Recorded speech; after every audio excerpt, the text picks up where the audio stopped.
Inalay mo ang 10 taon, talino at dangal, pero itinapon ka lang na parang basahan. Habang ipinagdiriwang ni Serafina ang kanilang anibersaryo, isang lason na anunsyo ang binitawan ni Miguelito. Sinesante na kita. Si Isabela na ang papalit sa iyo, sa kumpanya, at sa puso ko. Dinuraan ang iyong sakripisyo, ninakaw ang iyong bukas. Tatanggapin mo na lang ba ang tadhana ng isang api? O sisindihan mo ang apoy ng pagbangon? Sino nga ba ang tunay na may-ari ng tagumpay?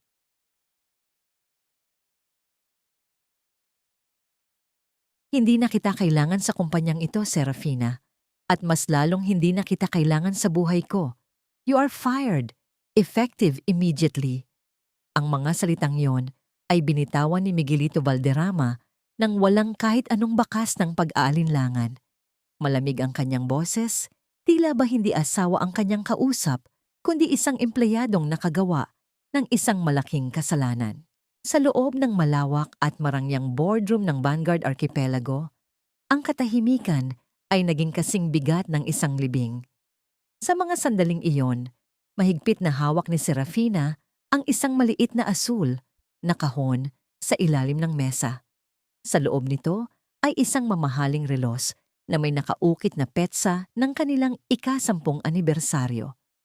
Kaninang madaling araw, bago sumikat ang araw, ay maingat pa niyang inihanda ang paboritong kape ni Miguelito at tiniyak na maayos ang suot nitong kurbata. Buong akala niya, ang espesyal na pulong na ito ay para sa paglulunsad ng bagong logistics software na puyat at pagod ang kanyang ipinuhunan sa loob ng 3 taon. Isang sorpresa sana ang kanyang dala, ngunit siya pala ang masosorpresa ng isang katotohanang dudurog sa kanyang buong pagkatao. Dahan-dahang iniangat ni Serafina ang kanyang paningin.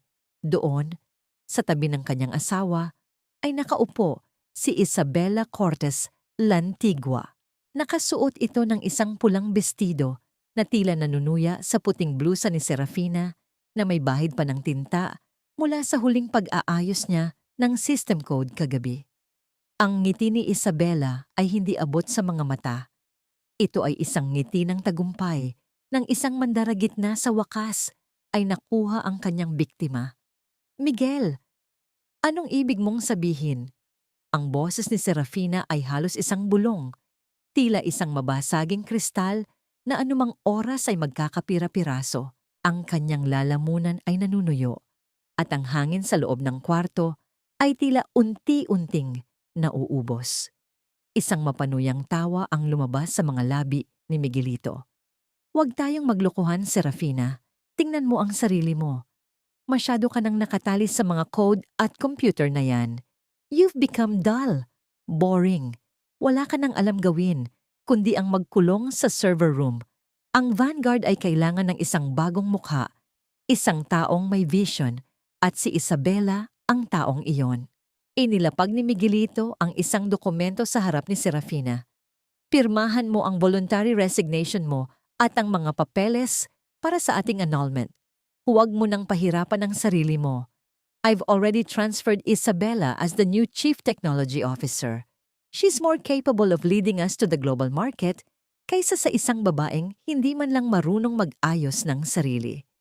Ang bawat salita ni Miguelito ay tila isang matalim na karayom na itinabaon sa puso ni Serafina.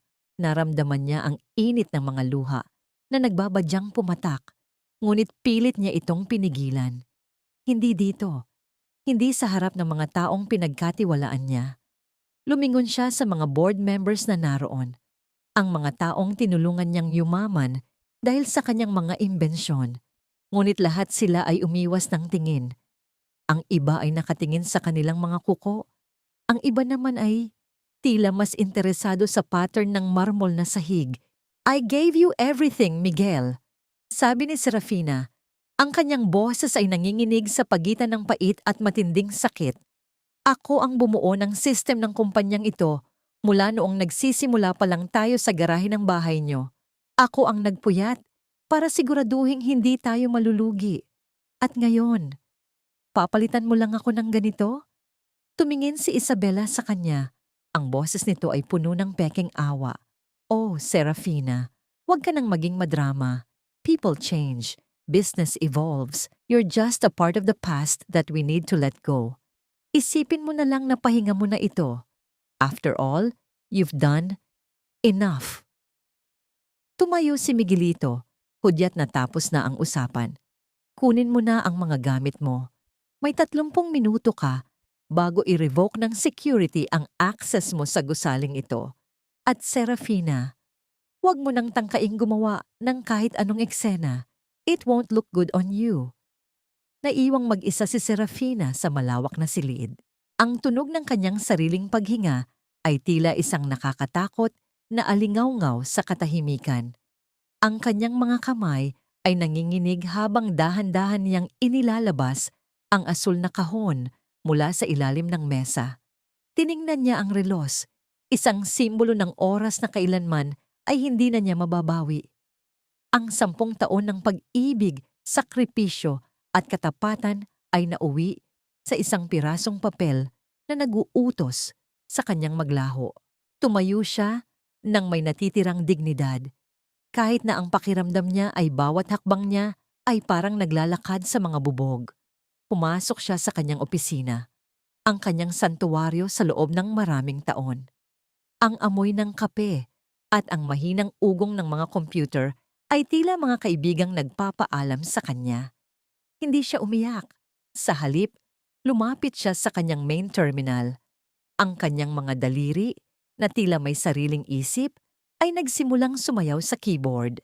Hindi ito ang kilos ng isang taong sumusuko. Ito ang kilos ng isang arkitektong binabawi ang kanyang pundasyon. Isang serye ng mga command ang kanyang ipinasok. Sa bawat pindot niya, isang layer ng seguridad ang kanyang binabago. Hindi niya sisirain ang system. Masyado niyang mahal ang kanyang nilikha para gawin iyon. Ngunit itatago niya ang susi. Isang moral code na siya lang ang nakakaalam. Isang algorithm na mag-a-activate lamang kapag ang kumpanya ay gumawa ng isang bagay na labag sa katapatan. Sa iyo ang pangalan ng kumpanya, Miguel.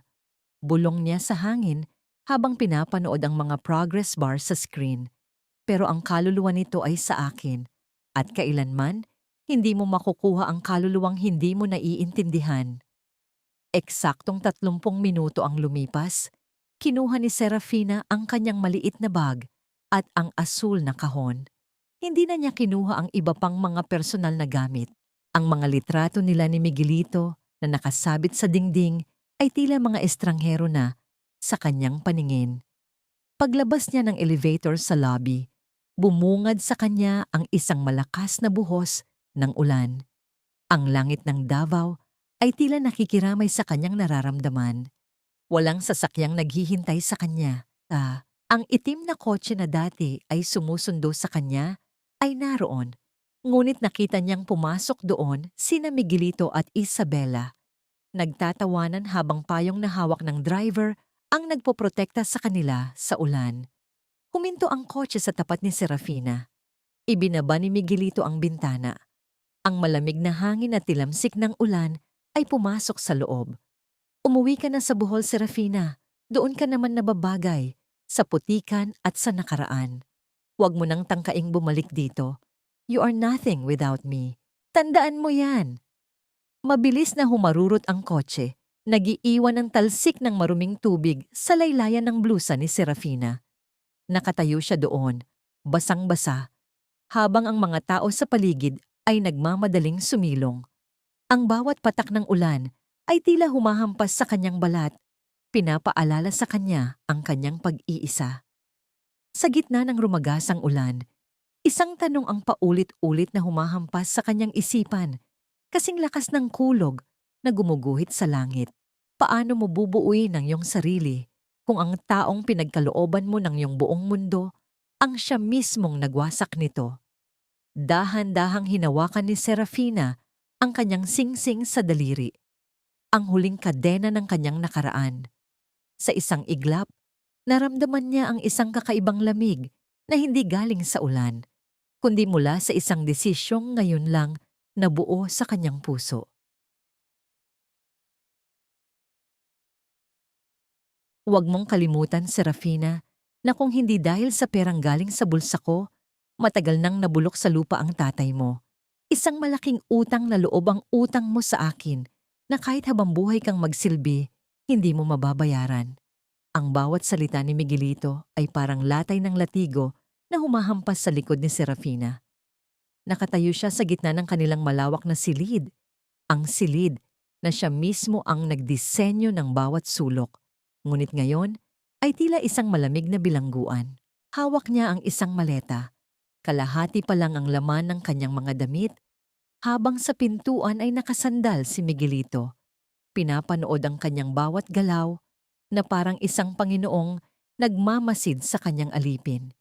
Ito ang paboritong armas ni Miguelito, ang nakaraan. Noong 5 taon na ang nakalilipas, nang kailanganin ng ama ni Serafina ang isang maselan at napakamahal na operasyon sa puso, hindi nag-atubili si Miguelito na ibigay ang pera. Noong panahong yon, akala ni Serafina ay gawa iyon ng wagas na pag-ibig. Ngunit sa paglipas ng mga taon, nalaman niyang ang bawat sentimo na ibinayad sa ospital ay naging isang makapal na kadenang nakapulupot sa kanyang leeg. Hindi ko kinalilimutan yon, Miguel. Sagot ni Serafina, ang kanyang boses ay paos dahil sa tuyong lalamunan. Pinagbayaran ko yon ng 10 taon ng aking buhay. Ibinigay ko sa iyo ang lahat ng talino ko, ang lahat ng oras ko. Ang Vanguard Archipelago ay hindi lalaki ng ganito kung wala ako. Isang mapang-uyam na tawa ang kumawala sa mga labi ni Miguelito.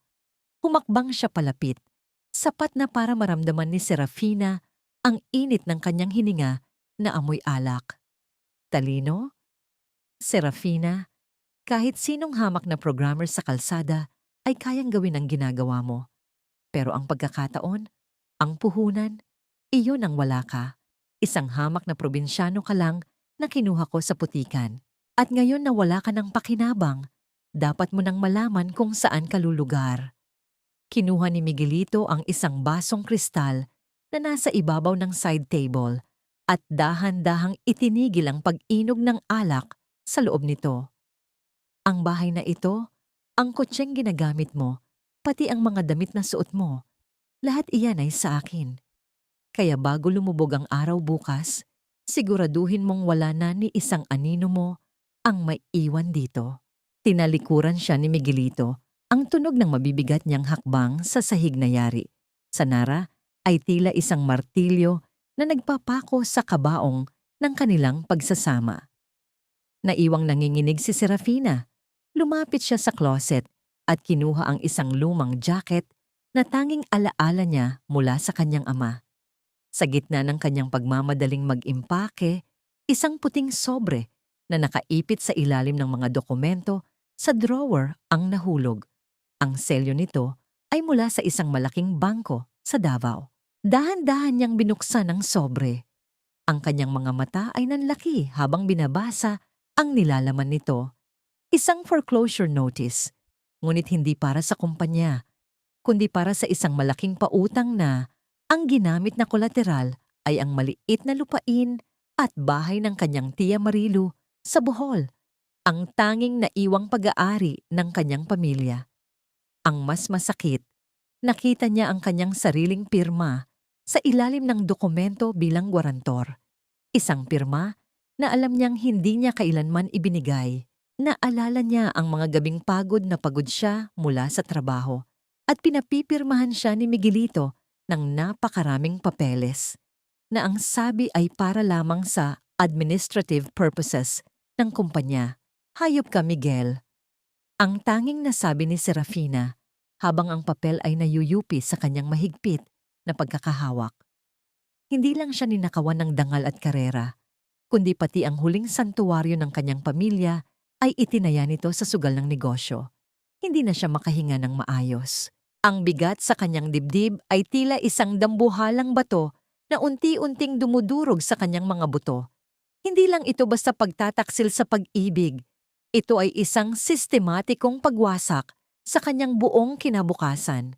Kinuha niya ang kanyang telepono para tawagan ng bangko, ngunit bago pa niya mapindot ang numero, isang mensahe ang pumasok mula sa isang hindi kilalang numero. Huwag mo nang subukang lumaban, Serafina. Kapag nag-ingay ka tungkol sa mga utang na yan, sisiguraduhin kong hindi lang ang bahay sa Bohol ang mawawala. Pati ang lisensya mo bilang engineer, sisiguraduhin kong mabubura. Maupo ka na lang sa sulok at tanggapin ang pagkatalo mo. Alam niyang galing iyon kay Isabela. Ang dalawang taong pinagkakatiwalaan niya ay nagsasabwatan para ibaon siya sa hukay ng utang at kahihiyan. Sa gitna ng kadiliman ng gabi, kinaladkad ni Serafina ang kanyang maleta palabas ng mansyon. Walang katulong na tumulong sa kanya.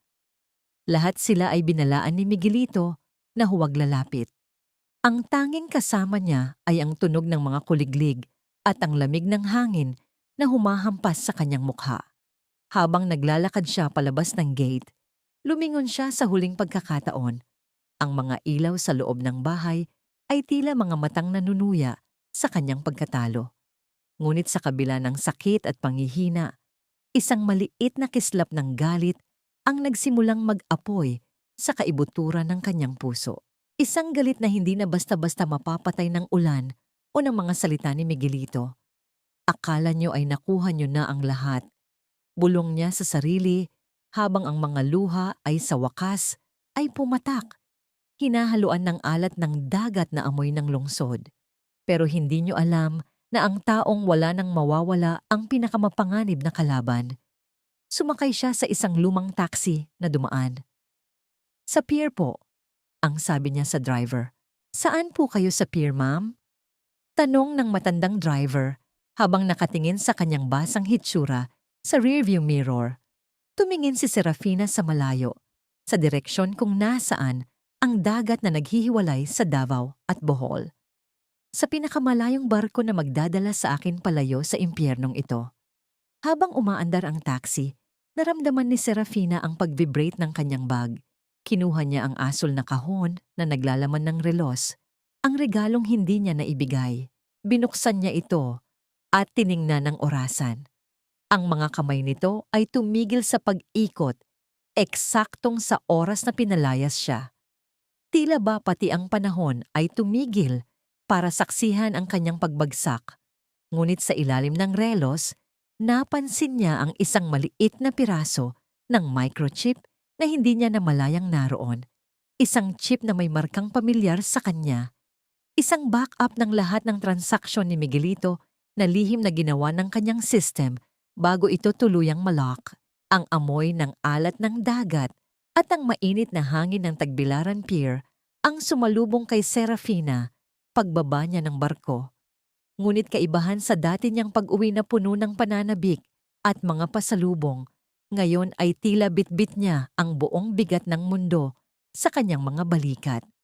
Ang kanyang suot na mamahaling blusa ay gusot-gusot na at ang kanyang mga mata ay namumula at tuyot dahil sa kawalan ng tulog at walang tigil na pagluha sa gitna ng biyahe.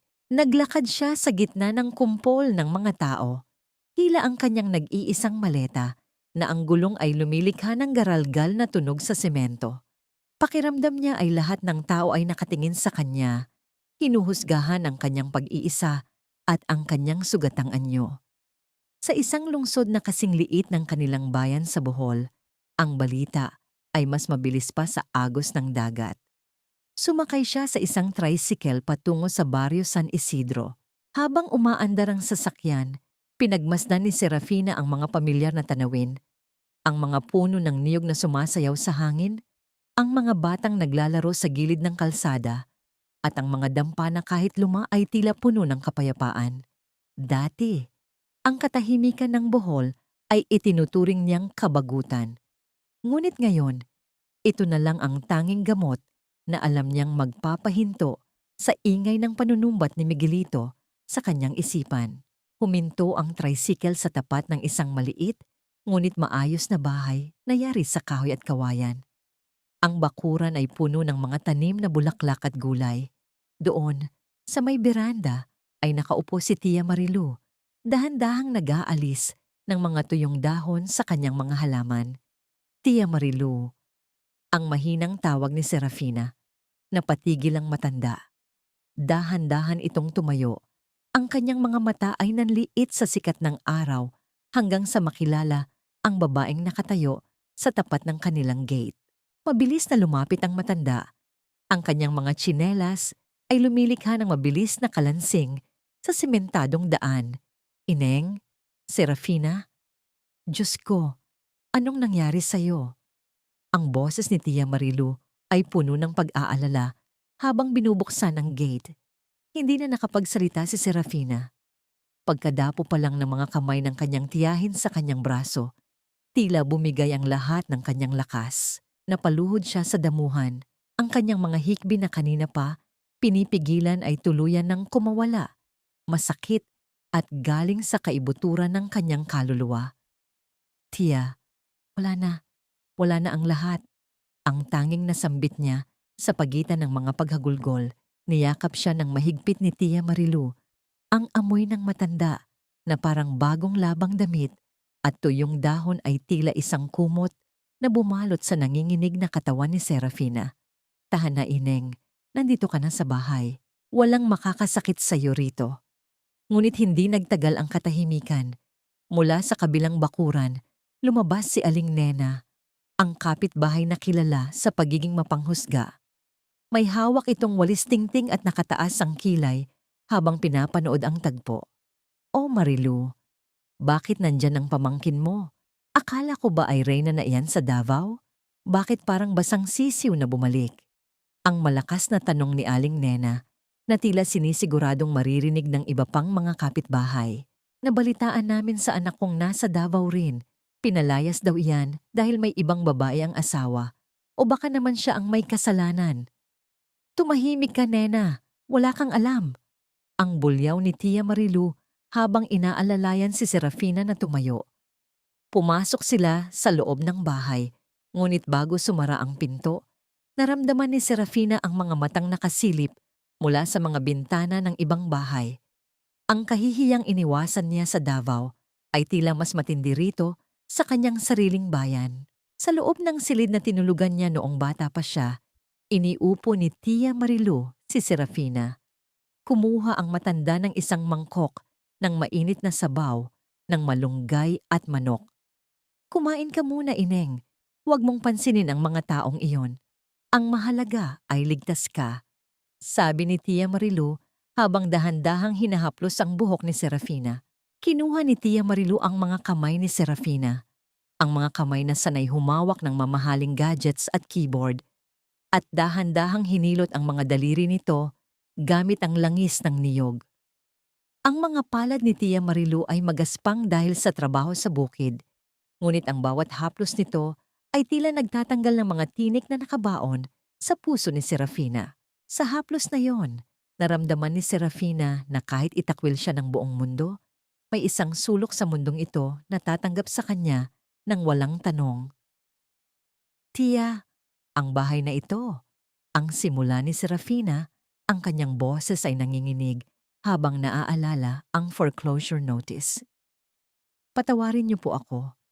Ginamit ni Miguelito ang pangalan ko para isangla ang lupa niyo. Maaaring mawala sa atin ito." Napatigil si Tia Marilu, ngunit hindi ito nagpakita ng takot. Sa halip, ngumiti ang matanda ng may pait. "Lupa lang yan, Serafina. Ang mahalaga ay hindi kanya tuluyang nawasak. Ang gamit ay napapalitan, pero ang dangal, kapag pinaglaban mo, babalik at babalik sa'yo." Kinagabihan, hindi makatulog si Serafina. Lumabas siya ng bahay at naglakad patungo sa dalampasigan na ilang metro lang ang layo. Ang liwanag ng buwan ay sumasalamin sa kalmadong tubig ng dagat. Umupo siya sa buhanginan. Pinapanood ang maliliit na alon na humahalik sa kanyang mga paa. Kinuha niya ang asul na kahon at ang microchip na natagpuan niya. Sa gitna ng katahimikan, naramdaman niya ang isang presensya sa kanyang likuran. Hindi ito ang mabigat at nakakatakot na presensya ni Miguelito. Ito ay magaan, tila ba bahagi ng hangin ng dagat. Lumingon siya at nakita ang isang lalaking nakatayo, ilang metro ang layo sa kanya. Nakasuot ito ng simpleng puting t-shirt at maong. Ang mga kamay ay nasa loob ng bulsa. Ang kanyang mga mata ay tila nagtataglay ng lalim ng karagatan. Masyadong malalim ang gabi para sa isang taong may mabigat na dala, ang sabi ng lalaki. Ang boses nito ay baritono, kalmado, at may autoridad na hindi nakakasakal. Napatayo si Serafina. Agad na naging alerto. Sino ka? Anong ginagawa mo rito? Bahagyang ngumiti ang lalaki, isang ngiting hindi mapanghusga. Ako si Draven, at katulad mo, naghahanap din ako ng mga sagot na tanging ang dagat lang ang nakakaalam. Tiningnan ni Serafina ang lalaki. May kung ano sa mukha nito na tila pamilyar, ngunit hindi niya maalala kung saan niya ito nakita. Sa mga sandaling iyon, ang hangin ay biglang lumakas. Tila ba nagbabala ng isang bagong yugto sa kanyang buhay na hindi niya inaasahan. Ang alat ng dagat ay hindi lang para sa isda, Serafina. Para rin ito sa paglilinis ng mga sugat na ayaw maghilom, kahit gaano pa ito kasakit. Ang boses ni Tia Marilu ay kasing hinhin ng ihip ng hangin habang nakaupo sila sa silong ng isang puno ng santol. Sa harap nila ay isang malaking palanggana ng bagong huling danggit. Ang mga kamay ni Serafina, na dati ay tanging mouse at keyboard lang ang hinahawakan, ngayon ay balot ng gasgas at hapdi mula sa paglilinis ng mga isda. Ang bawat tusok ng tinik at dikit ng asin sa kanyang mga sugat ay tila nagpapaalala sa kanya na wala na siya sa malamig at komportabling opisina ng Davao. Isang linggo na ang lumipas mula nang bumalik siya sa Bohol. Ang buhay rito ay hindi tumitigil para sa kanyang pighati. Kailangang gumising bago sumikat ang araw, maglakad sa maputik na daan patungo sa palengke, at magtiis sa init ng kalan habang nagluluto ng kakanin na ibebenta ni Tia Marilu. Sa bawat patak ng pawis na pumapasok sa kanyang mga mata, nararamdaman ni Serafina ang pagod na hindi niya kailanman naramdaman noon.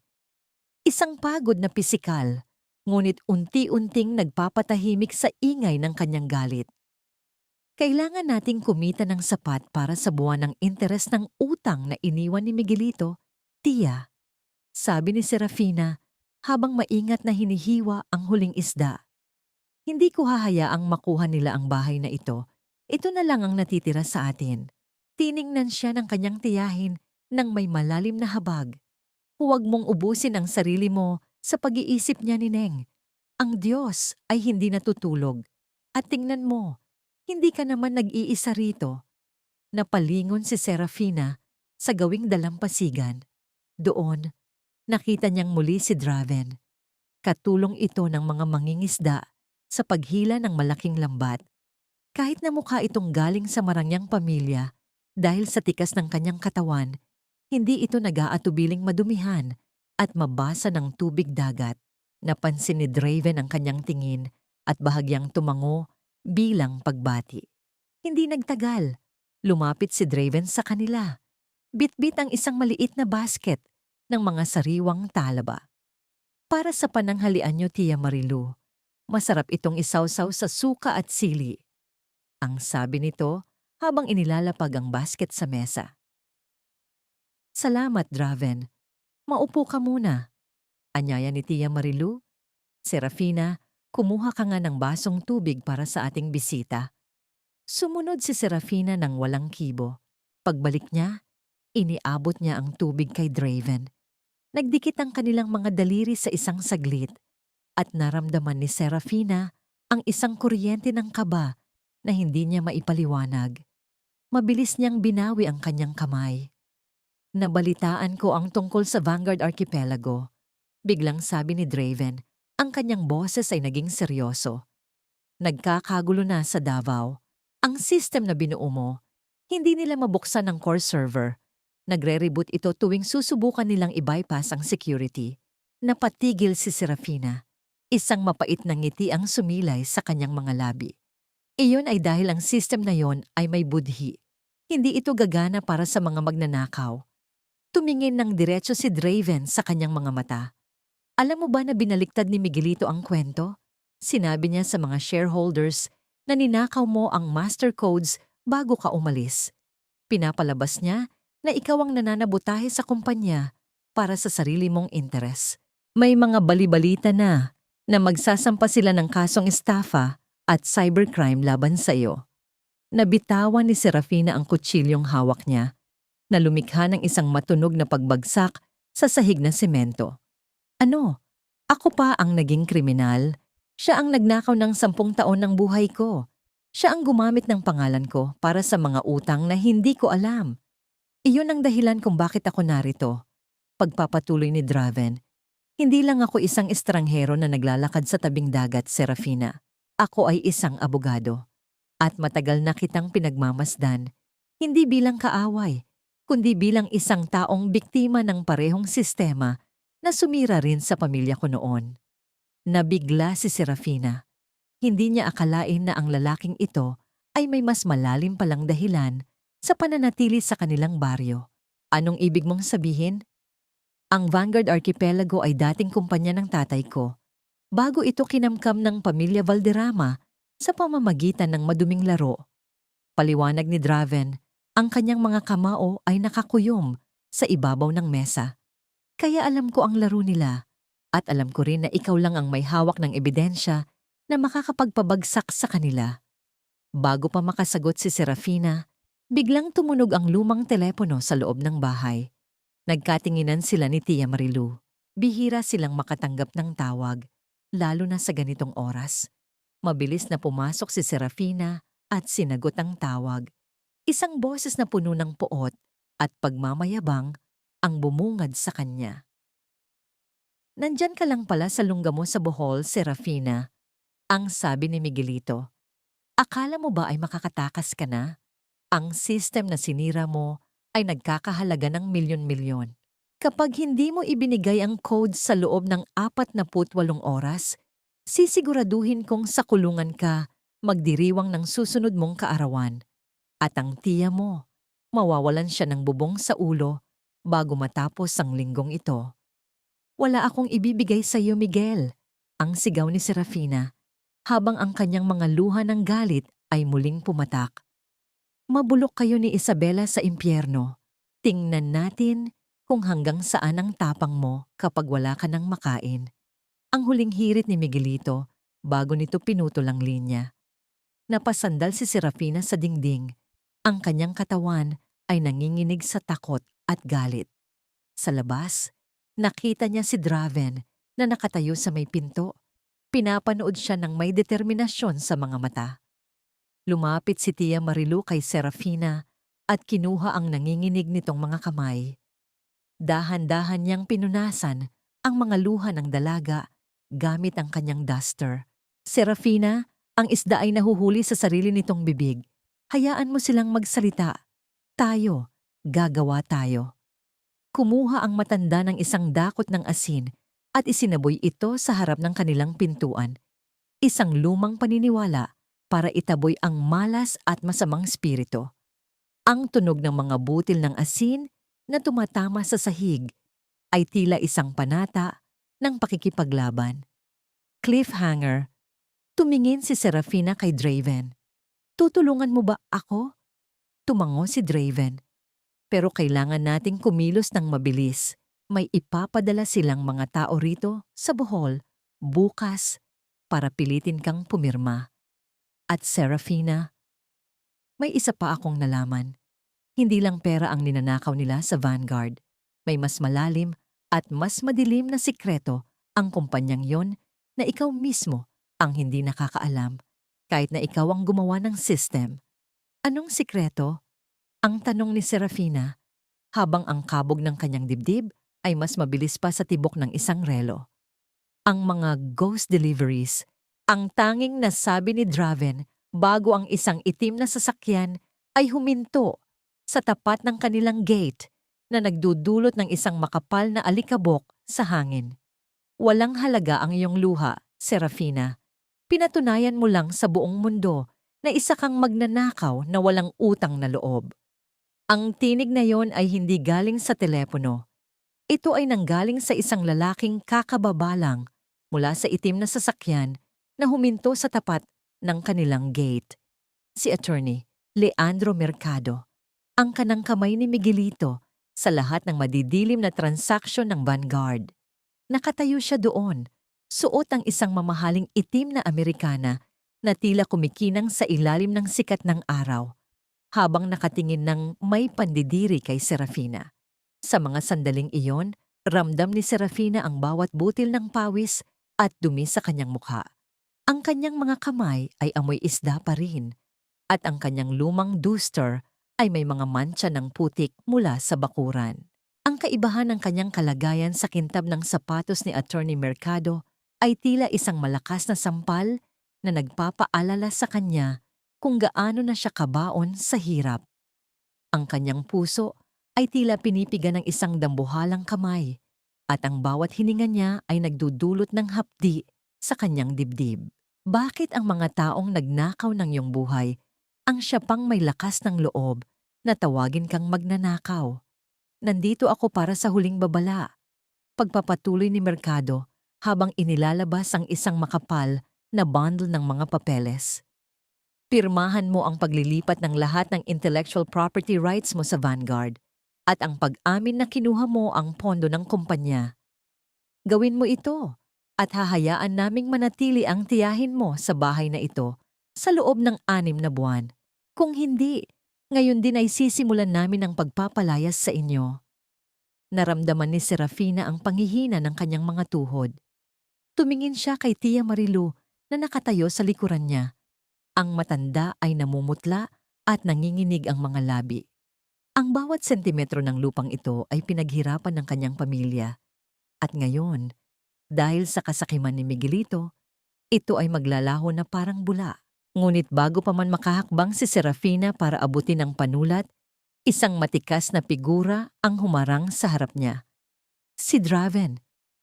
Ang pagpilit sa isang tao na lumagda sa ilalim ng pananakot ay isang krimen. Attorney Mercado. Ang malamig na sabi ni Draven. Walang bakas ng kaba sa kanyang boses. Sa halip, mayroon itong awtoridad na tila mas matalas pa sa kahit anong batas. Napatigil si Mercado, ang kanyang kilay ay kumunot habang tinitingnan si Draven mula ulo hanggang paa. At sino ka naman? Isang hamak na mangingisda na gustong maging bayani? Ako ang tumatayong legal counsel ni Serafina Leora Monteverde. Sagot ni Draven habang inilalabas ang kanyang sariling card mula sa bulsa. Draven is Sandro Villacorte, at kung ako sa'yo, babalik ako sa Davao at sasabihin kay Miguelito na ang mga papeles na dala mo ay walang halaga, kundi panggatong sa apoy. Ang pangalang Villacorte ay tila isang sumpa na nagpatahimik kay Attorney Mercado. Ang kanyang mukha ay nawalan ng kulay at ang kanyang mapang-uyam na ngiti ay agad na naglaho. Nang walang imik, mabilis itong bumalik sa loob ng sasakyan at humarurot palayo. Nag-iiwan ng isang makapal na alikabok na tila sumisimbolo sa gulo na kanilang dinala. Nang mawala na ang sasakyan, hinarap ni Draven si Serafina. Nakita niya ang panginginig ng mga kamay ng dalaga. Hindi siya nagsalita ng kung ano-anong pampalubag loob. Sa halip, kinuha niya mula sa kanyang bulsa ang isang malinis at puting panyo. Isang panyong may burda ng kanyang mga inisyal, amoy sariwang hangin at luma, ngunit marangal na pabango. Dahan-dahang iniabot ni Draven ang panyo kay Serafina. Nang tanggapin ito ng dalaga, napansin ni Draven ang maliliit na kaliskis ng isda na dumikit sa mga daliri ni Serafina. Sa halip na mandiri, kinuha ni Draven ang nanginginig na kamay ni Serafina at maingat na pinunasan ng dumi doon gamit ang sarili niyang kamay bago ipatong ang panyo. Ang haplos na yon ay hindi malandi. Ito ay puno ng paggalang. Tila ba, pinupunasan niya ang isang mahalagang brilyante na pansamantalang natabunan ng putik. Sa simpleng kilos na yon, naramdaman ni Serafina na hindi siya isang basang sisiw o magnanakaw, kundi isang babaeng may halaga pa rin. Bakit mo ito ginagawa, Draven? Tanong ni Serafina. Ang kanyang boses ay unti-unting bumabalik ang tatag. Sabi mo ay biktima rin ang pamilya mo. Bakit ngayon lang? Naupo sila sa ilalim ng puno ng santol habang si Tia Marilu ay pumasok muna sa loob para kumuha ng mainit na tsaa.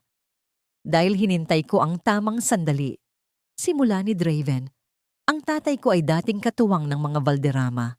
Pero nang makuha nila ang teknolohiya ng aming pamilya, itinapon nila kami.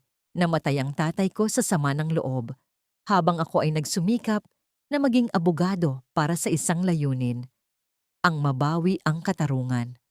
At nang makita kita sa Davao noon, sa mga tech conferences, alam kong ikaw ang magiging susi. Anong ibig mong sabihin sa ghost deliveries? Tanong ni Serafina. Naaalala ang sinabi ni Draven bago dumating ang sasakyan. Huminga ng malalim si Draven. Serafina, ang software na ginawa mo para sa Vanguard ay napakaganda. Masyadong maganda. Ginamit yon ni Miguelito para gumawa ng mga pekeng rota ng transportasyon. Sa papel, may mga barkong umaalis at dumarating. May mga kargamentong binabayaran. Pero sa katotohanan, walang barko. Ang perang dumadaloy ay galing sa mga iligal na aktibidad na nilalabhan sa loob ng iyong system. Ang moral code na inilagay mo, iyon ang nakakita sa mga butas na ito. Iyon ang dahilan kung bakit desperado silang makuha ang access mo. Napatakip ng bibig si Serafina. Kaya pala tuwing nagtatanong ako tungkol sa mga discrepancy sa data, lagi niyang sinasabi na glitch lang iyon. O kaya ay pinapagalitan niya ako dahil sa pakikialam. Ginawa niya akong kasabwat ng hindi ko na nalalaman. Hindi ka kasabwat, Serafina. Ikaw ang kanilang tanging proteksyon. Ani Draven, habang tinititigan ng asul na kahon na hawak ni Serafina.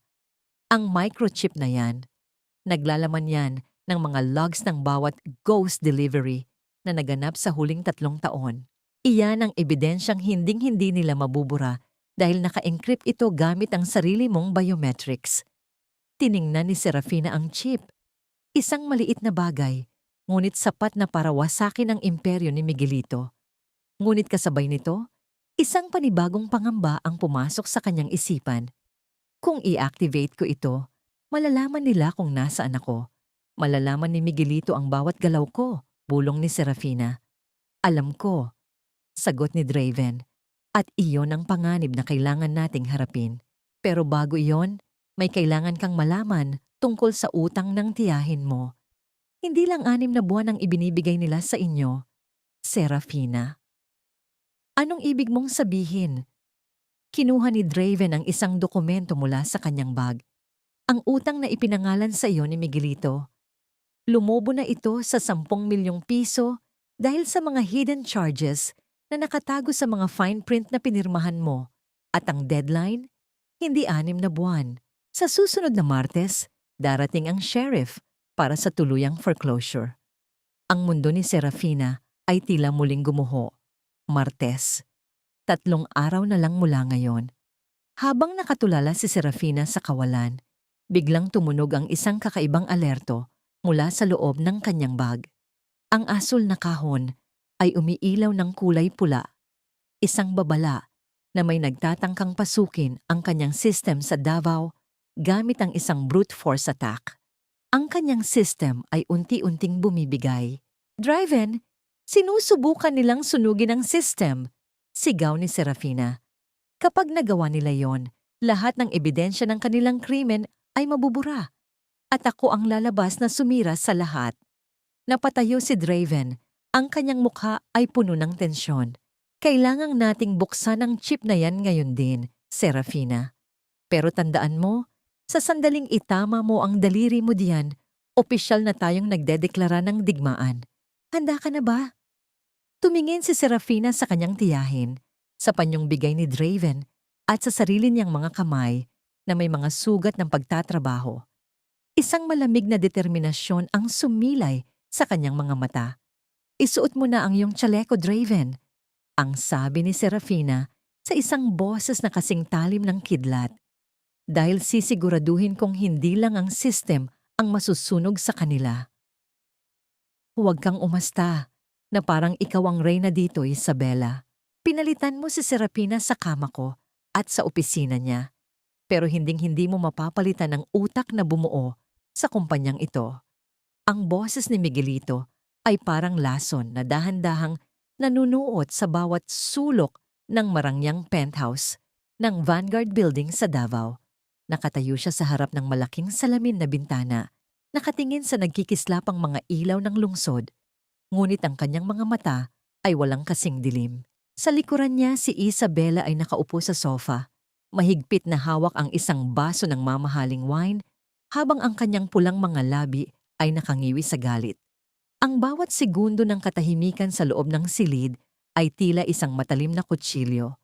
Sa loob ng 1 linggo simula nang umalis si Serafina, ang Vanguard Archipelago ay unti-unting nalulunod sa sarili nitong tagumpay.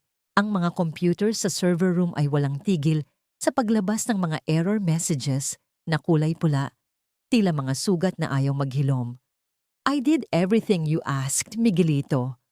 Ang sigaw ni Isabela, ang kanyang boses ay nanginginig sa pagitan ng takot at pagmamayabang. I hired the best hackers in the country. Sabi nila, madali lang i-bypass ang security ni Serafina. Who would have thought na gagawa siya ng ganitong klaseng trap? It's been 3 days and we still can't process the deliveries for the southern port. Ang mga kliyente ay nagsisimula ng mag-back out. Humarap si Miguelito sa kanya. Ang kanyang mukha ay puno ng pangungutya. Iyon ay dahil si Serafina ay hindi lang basta programmer. She was the soul of this system. At ikaw? You're just a pretty face that I thought could handle the business side. Pero ngayon, dahil sa kapabayaan mo, ang mga ghost deliveries natin ay nagsisimulang lumutang sa data logs. Kapag hindi natin nabuksan ang core server sa loob ng 48 oras, hindi lang tayo malulugi, makukulong tayo. Lumapit si Miguelito kay Isabela at hinawakan ng panga nito ng mahigpit. So stop acting like a victim. Gamitin mo ang lahat ng koneksyon mo para mahanap ang babaeng yun sa Bohol. If Mercado failed to scare her, then we'll use a different approach. I want her to crawl back here and fix this mess, or I'll make sure she spends the rest of her life in a cage. Samantala, sa tahimik na dalampasigan ng Bohol, ang hangin ay hindi kasing bangis ng sa Davao, ngunit ang bawat ihip nito ay nagdadala ng babala kay Serafina. Nakatitig si Serafina sa kanyang laptop na hiram kay Draven. Sa screen, nakikita niya ang unti-unting pagguho ng kanyang nilikha. Ang bawat line of code na kanyang isinulat ng may pagmamahal noon ay ngayon ay nagiging sandata para protektahan siya. Ngunit kasabay nito ay ang sakit na makitang ang kanyang anak ay unti-unting sinusunog ng mga taong nagnakaw nito. Masyado silang desperado, bulong ni Serafina. Ang kanyang mga kamay ay nanginginig pa rin, hindi dahil sa takot, kundi dahil sa matinding pagod ng kanyang kalooban. They're trying to delete the logs. Sinusubukan nilang burahin ang lahat ng bakas ng mga iligal na kargamento bago pa man dumating ang audit sa susunod na buwan. Nakatayo si Draven sa kanyang likuran. Ang kanyang kamay ay dahan-dahang pumatong sa balikat ni Serafina. Isang simpleng kilos, ngunit nagbigay ito ng init na tila nagpatahimik sa panginginig ng dalaga. Huwag mong hayaang kainin ka ng takot, Serafina. Ani Draven sa kanyang baritonong boses.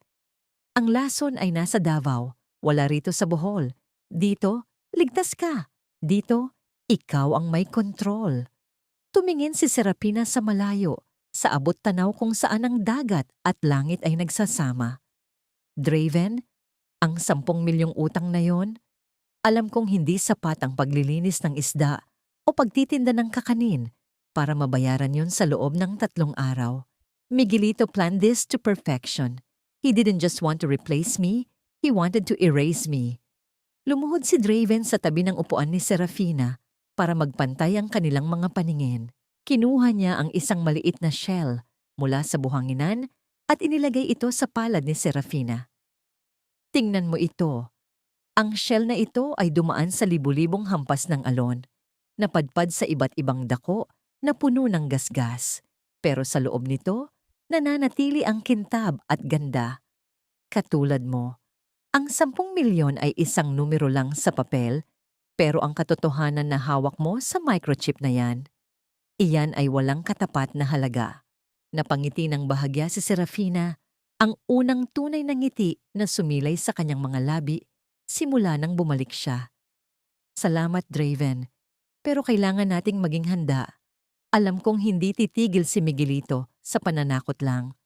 I know, sagot ni Draven habang tumatayo.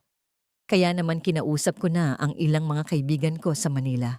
Ang mga auditors na hindi kayang bayaran ni Miguelito. Sa oras na i-activate mo ang chip, ang data ay diretsong pupunta sa kanila. It will be an international scandal, Serafina. Hindi lang Vanguard ang babagsak, kundi lahat ng mga opisyal na tumatanggap ng lagay mula sa asawa mo. Biglang tumahimik ang paligid. Ang tanging naririnig na lang ay ang mahinang hampas ng mga alon at ang paghuni ng mga kuliglig. Ngunit sa loob ng bahay ni Tia Marilu, isang kakaibang liwanag ang nagmumula sa bintana. Mabilis na pumasok si Serafina at Draven. Doon, nakita nila si Tia Marilu na nakaupo sa sahig. Hawak ang isang lumang litrato ni Serafina noong bata pa ito. Ang matanda ay tila tulala. Ang kanyang mga mata ay puno ng luhang hindi pumapatak. Tia, anong nangyari? Ang nag-aalalang tanong ni Serafina. Itinaas ni Tia Marilu ang kanyang nanginginig na kamay. May hawak siyang isang piraso ng papel na tila itinapon sa loob ng kanilang bintana. Ang huling Martes ay malapit na. Ang lupa ay kukunin. Ang bahay ay gigibain. Maliban na lang kung ang susi ay ibabalik sa tamang may-ari. Huwag mong hayaang ang matanda ang magbayad para sa iyong kasalanan. Hindi lang ito sulat mula sa bangko. Ito ay isang direktang banta mula sa mga tauhan ni Miguelito na lihim na nakapasok sa kanilang bakuran nang hindi nila namamalayan. Nandito na sila. Bulong ni Draven. Ang kanyang mga mata ay naging kasing talim ng agila habang nakatingin sa dilim sa labas. Cliffhanger.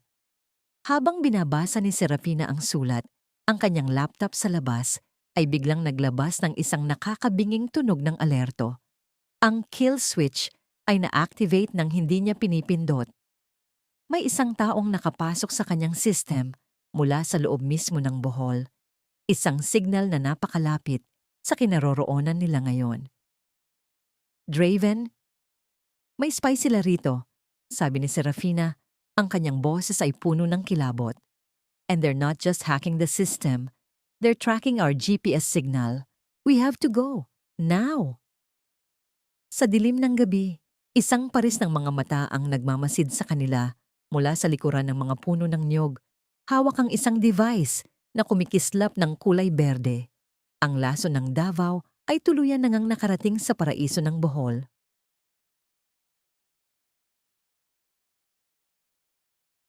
Umalis ka na rito, Serafina. Habang kasama ka namin, hindi titigil ang kapahamakan sa pagdaan sa pintuan ng bahay na ito. Ang mga salitang yon ay hindi galing kay Aling Nena o sa sino mang mapanghusgang kapitbahay. Galing iyon sa nanginginig na mga labi ni Tia Marilu habang yakap-yakap ang basag na kwadro ng larawan ng yumaong ama ni Serafina. Isang malaking bato ang kamakailan lang ay bumasag sa bintana, nagpadala ng mga piraso ng salamin sa sahig na tila mga kristal ng pighati. Ang katahimikan ng gabi sa Bohol ay nilapastangan ng isang marahas na pagbabanta. Napatigil si Serafina sa gitna ng silid. Ang bawat hibla ng kanyang puso ay tila unti-unting napuputol. Ang sakit na naramdaman niya sa Davao nang ipagpalit siya ni Miguelito ay walang-wala kumpara sa hapdi ng makitang ang tanging taong nagmahal sa kanya ng tapat ay natatakot na sa sarili nitong tahanan dahil sa kanya. Pakiramdam niya ay isa siyang sumpa, isang laso na dinala ang kamatayan sa paraisong nagkalinga sa kanya. Tia, patawad po. Ang tanging na ibulalas ni Serafina bago siya napaupo sa sahig. Ang kanyang mga kamay ay pilit na tinitipon ang mga basag na salamin kahit na humihiwa na ang mga ito sa kanyang balat. Hindi niya naramdaman ang dugo dahil ang mas matinding sugat ay nasa loob ng kanyang dibdib. Dahan-dahang lumapit si Draven at hinawakan ang kanyang mga kamay para patigilin siya. "Huwag, Serafina, masusugatan ka lang lalo." Ang boses ni Draven ay puno ng pagtitimpi, ngunit ang kanyang mga mata ay nag-aapoy sa galit na hindi para kay Serafina, kundi para sa mga taong gumagawa nito. Inalalayan ni Draven si Tia Marilu paupo sa sofa at mabilis na tiningnan ang labas ng bintana. Ang itim na sasakyan ay wala na, ngunit ang bakas ng gulong sa putikan ay sariwa pa. Alam ni Draven na hindi ito matatapos sa isang bato lang. Ito ay simula pa lamang ng isang psikolohikal na digmaan. Sa gitna ng takot, isang kumatok sa pintuan. Hindi ito ang marahas na katok ng mga tauhan ni Miguelito. Ito ay isang mahina at tila nahihiyang katok. Nang buksan ni Draven ang pinto, tumambad si Aling Nena at ang ilang mga kalalakihan mula sa baryo. May dala silang mga itak at sulo. "Marilu, narinig namin ang basag na salamin," ani Aling Nena. Ang kanyang boses ay wala na ang dating pait. Sa halip ay puno ito ng pag-aalala. "Huwag kayong matakot. Ang mga taga San Isidro ay hindi hinahayaang apihin ang kanilang sarili. Magbabantay kami sa labas hanggang umaga. Walang dayuhan ang makakapasok dito nang hindi kami dinadaanan." Ang simpleng kilos na yon ng bayanihan ay tila isang mainit na yakap sa nanlalamig na kaluluwa ni Serafina. Ang mga taong akala niya ay humusga sa kanya, ang siya palang magsisilbing kutan niya sa gitna ng unos. Pumasok muli si Serafina sa kanyang maliit na silid kasama si Draven para suriin ang kanyang laptop. Ang system alert ay patuloy sa pagkurap, ngunit habang sinusubukan niyang i-trace ang hacker, isang lumang archive folder ang biglang bumukas. Isang folder na matagal nang naka-encrypt at hindi niya nabubuksan simula nang mamatay ang kanyang ama. "Draven, tingnan mo ito," bulong ni Serafina. Isang email ang lumabas. May petsang 1 linggo bago ang operasyon ng kanyang tatay. 10 taon na ang nakalilipas. Ang subject ng email ay, "Para sa aking prinsesa." Binasa ni Serafina ang nilalaman nito at bawat salita ay tila isang tinig mula sa langit na nagbibigay sa kanya ng lakas. "Ineng, alam kong tinulungan tayo ni Miguelito sa aking pagpapaospital, pero huwag mong isipin na ang buhay ko ay katumbas ng iyong kalayaan. Bago ako pumunta sa operating room, may iniwan akong dokumento sa ilalim ng ating lumang altar. Ang teknolohiyang binuo niyo ay may bahagi na pag-aari ng ating pamilya noon pa man. Huwag kang magpaalipin sa utang na loob na ginagamit bilang tanikala." Napatakip ng bibig si Serafina. Ang utang na loob na naging kadena niya sa loob ng 10 taon ay isa palang ilusyon. Ang kanyang ama ay may iniwang ebidensya na ang puhunan ni Miguelito ay galing din sa pagnanakaw sa mga ideya ng kanyang pamilya. "Serafina, ito na ang kailangan natin," ani Draven. Ang kanyang mga mata ay kumikinang sa pag-asa. "Hindi lang natin mapapabagsak ang Vanguard, mababawi rin natin ang dangal ng pamilya mo. Ang 10 milyong utang? Walang halaga iyan kung mapapatunayan nating ang perang yon ay sa inyo naman talaga sa simula pa lang." Hinarap ni Serafina si Draven. Ang kanyang mukha ay basang-basa pa rin ng luha, ngunit ang kanyang paningin ay matalim na. "Bakit mo ito ginagawa, Draven? Bakit ka nananatili sa tabi ko kahit na delikado na?" Lumapit si Draven ng bahagya. Sapat na para maamoy ni Serafina ang bango ng kanyang pagkatao. Amoy ng katapatan at tapang.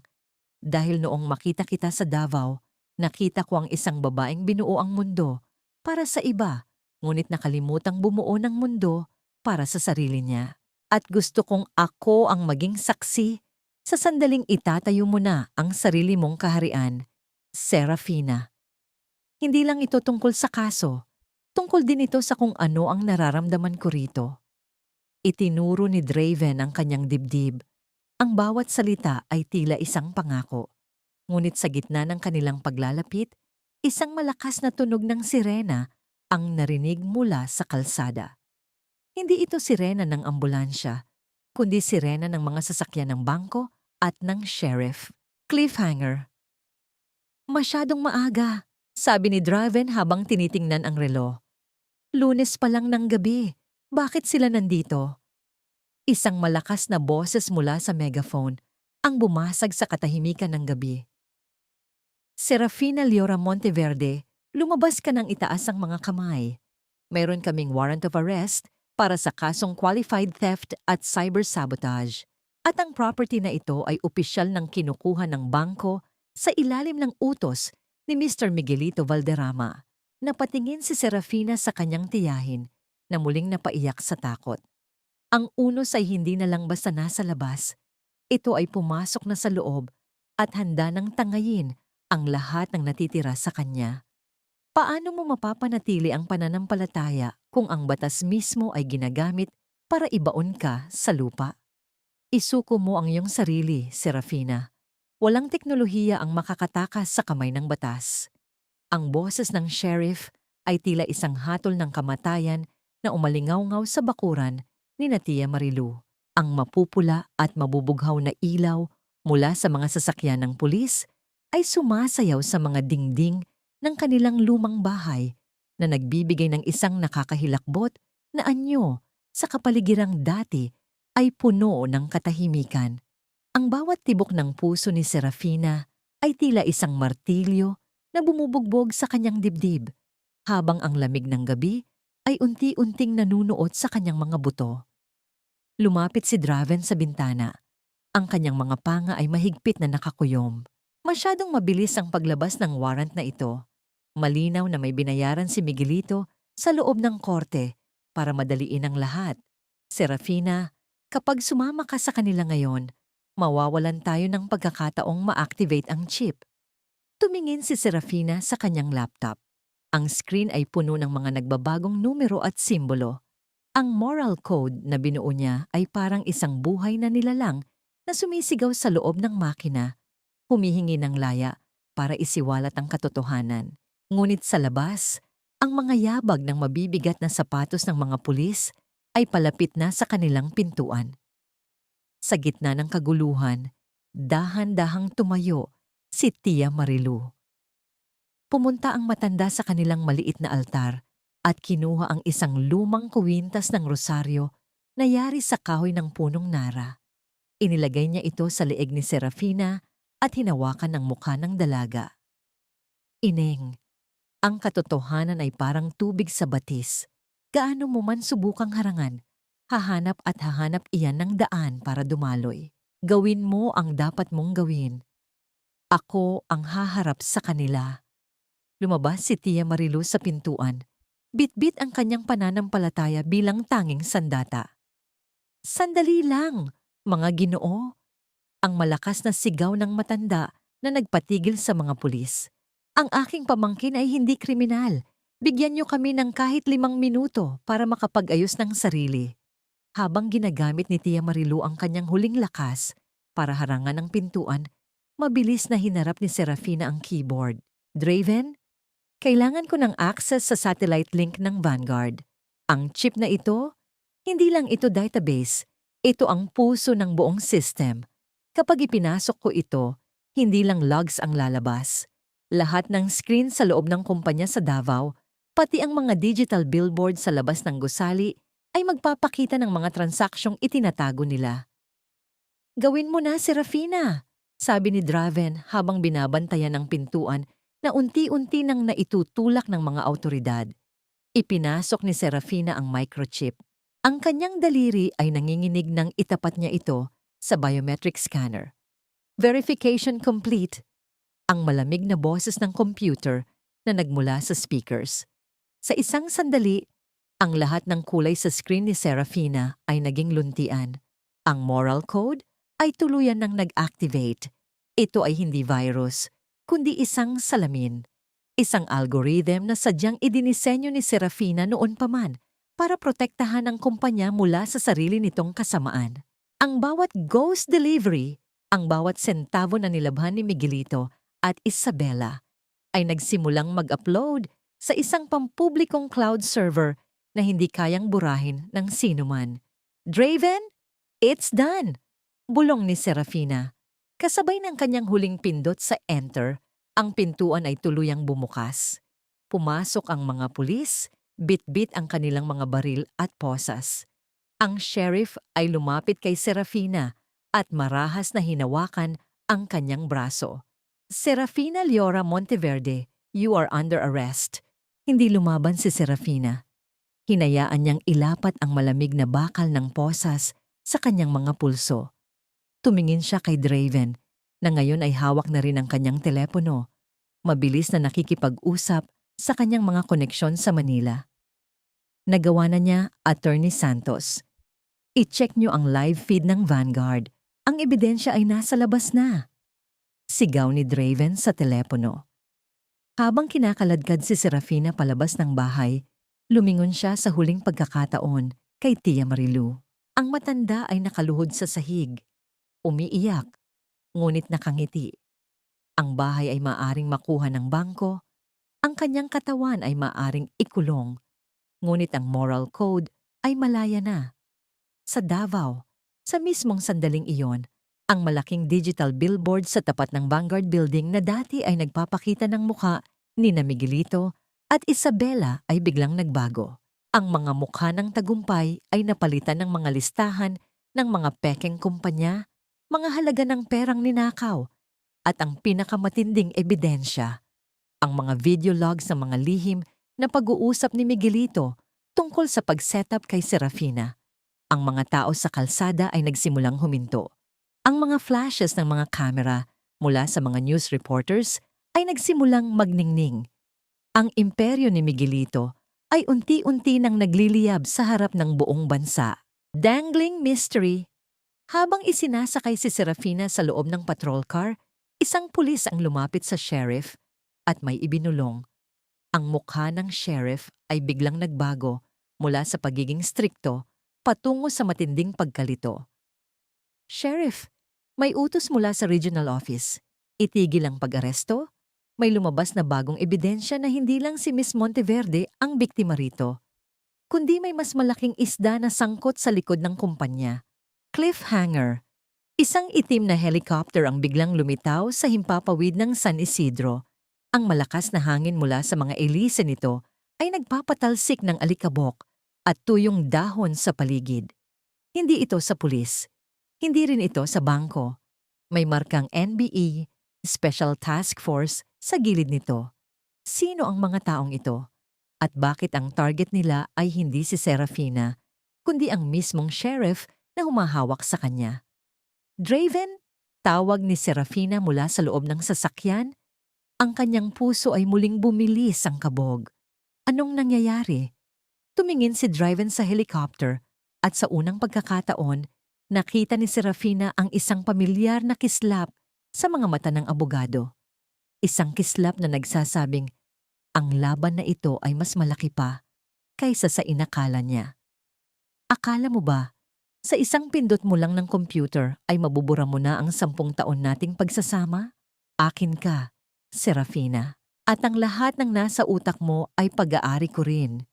Ang boses ni Miguelito ay parang isang madilim na anino na bumalot sa makulay na paligid ng plaza ng San Isidro. Ngayong araw ang kapistahan ng kanilang patron at ang buong baryo ay punong-puno ng banderitas, amoy ng masarap na lechon at ang masayang tugtugan ng banda. Ngunit para kay Serafina, ang masayang ingay ng pista ay biglang naglaho. Napalitan ng isang nakabibinging katahimikan nang makita niya ang kanyang asawa na nakatayo sa gitna ng maraming tao. Nakatayo si Serafina sa tabi ng mesa kung saan nakahain ang mga kalamay na ginawa nila ni Tia Marilu. Ang suot niyang simpleng bestidong bulaklakin ay tila naging kasing bigat ng bakal. Naramdaman niya ang panginginig ng kanyang mga tuhod at ang hangin sa kanyang paligid ay tila naging kasing init ng apoy. Ang makitang muli si Miguelito, ang lalaking nagnakaw ng kanyang dangal sa gitna ng kanyang munting paraiso, ay isang uri ng paglapastangan na hindi niya inakalang kayang gawin ng sinuman. Bakit sa gitna ng pasasalamat at saya, kailangang sumulpot ang demonyo ng nakaraan? Wala ka ng pag-aari rito, Miguel. ang sabi ni Serafina. Ang kanyang boses ay mahina sa simula, ngunit unti-unting naging matatag. Ang system, ang buhay ko, at ang lupang kinatatayuan mo, hinding-hindi mo na mahahawakan.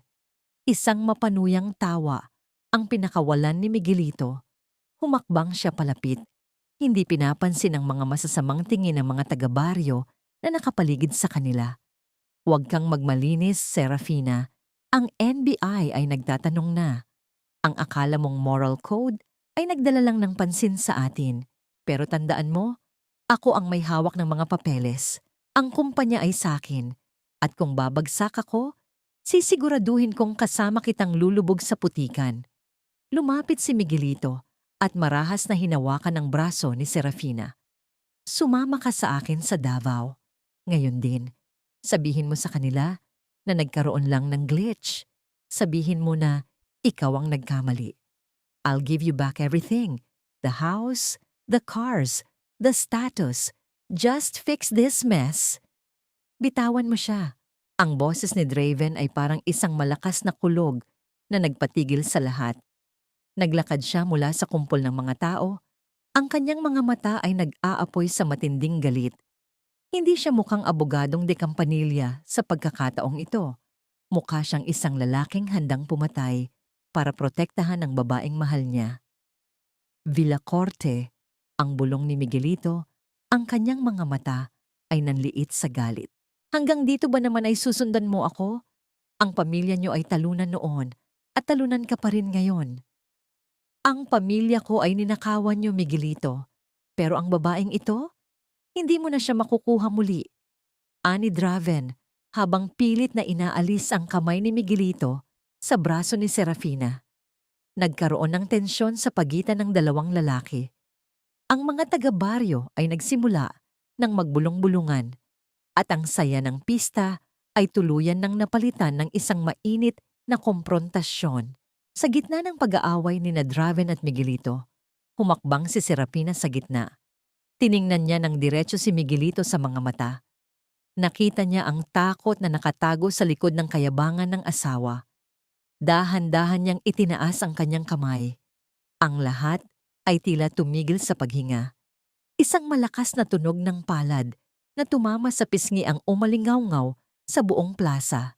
Hindi lang yun basta sampal. Iyon ay ang 10 taon ng pananahimik. Iyon ay ang libu-libong gabi ng pagpapakapagod para sa isang taong hindi siya pinahalagahan. Iyon ay ang pagbawi sa bawat patak ng luha na kanyang inilaan para sa isang kasinungalingan.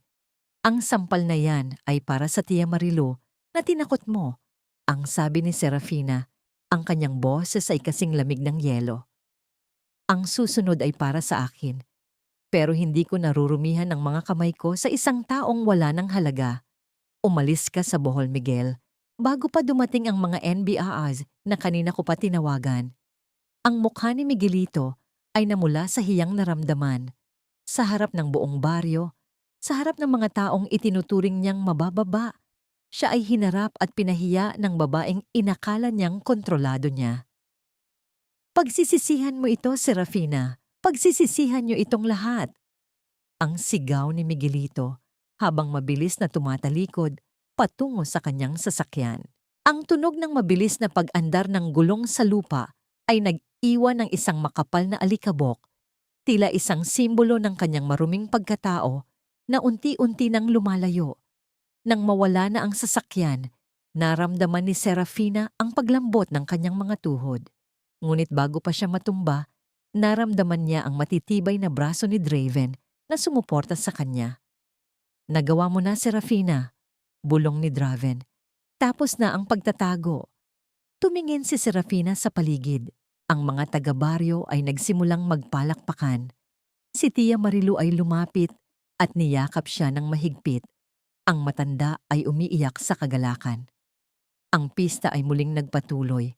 At ang tugtugan ng banda ay tila naging isang kanta ng tagumpay. Ngunit sa gitna ng saya, napansin ni Serafina ang isang lalaking nakauniporme ng pulis na palapit kay Draven. May iniabot itong isang kulay dilaw na sobre. Cliffhanger. Binuksan ni Draven ang sobre at ang kanyang mukha ay biglang nawala ng kulay. Tumingin siya kay Serafina ng may halong lungkot at pangamba. Anong problema, Draven? Tanong ni Serafina. Ang kanyang kaba ay muling bumalik.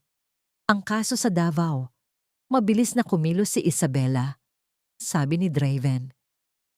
Hindi lang sila ang iniimbestigahan.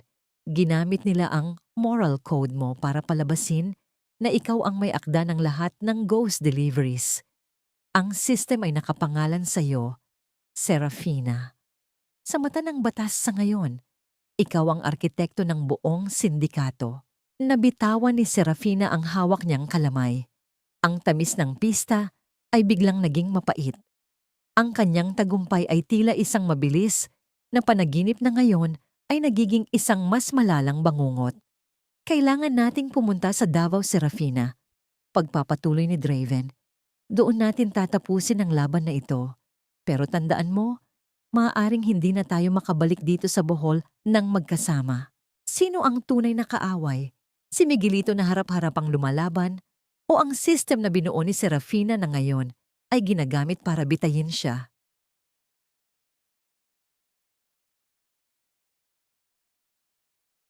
Ang kumpanyang ito ay parang isang bahay na itinayo sa buhangin. Mukhang matatag, mukhang marangal.